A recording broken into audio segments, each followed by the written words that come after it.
training is going really well for me. I took time this year to go a little bit longer, wasn't trying to jump into competition too early this year. Got a lot of good training behind me, working with a lot of other elite athletes, and I'm thinking about opening up sometime in February. Might go home for the Hometown Advantage, U of H in Houston. You could probably catch me at Tyson. Might go up to Virginia Tech. They have some great runways up there, and hopefully finish up my indoor season at Nationals in Boston. The transition from college to becoming an elite athlete is one that is very interesting. It takes someone you have to be really committed and have a strong mind. It's similar to the transition from high school to college in that you're a freshman all over again. You have to learn a lot of things that are new. Of course, your event, your training is pretty much the same event, but it's on another level of intensity. It takes a lot of commitment because you don't necessarily have, that scholarship on the line or that coach telling you that, you've got to do this. It's pretty much about the drive that's within you, and you have to have clear goals and a desire to achieve those goals. One good thing about it is that I find, the freedom in that you get to decide what meet you want to go to, how soon you want to start training, start competing.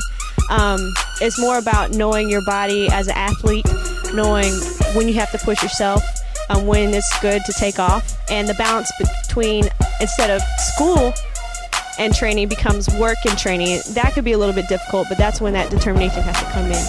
But if it's something that you want to do, I definitely recommend going after it.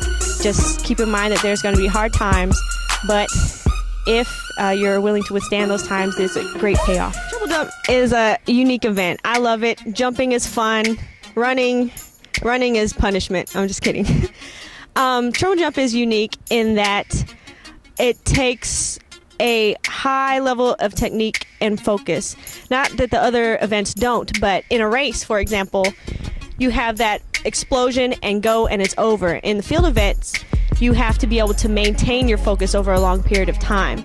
If I'm at a big event, for example, trials, I might have to go through 9 jumps before my event is over, and that can span a period of an hour and a half. And so what I'm working on now is learning how to focus on the now and the execution, but also maintaining that focus over a period of time.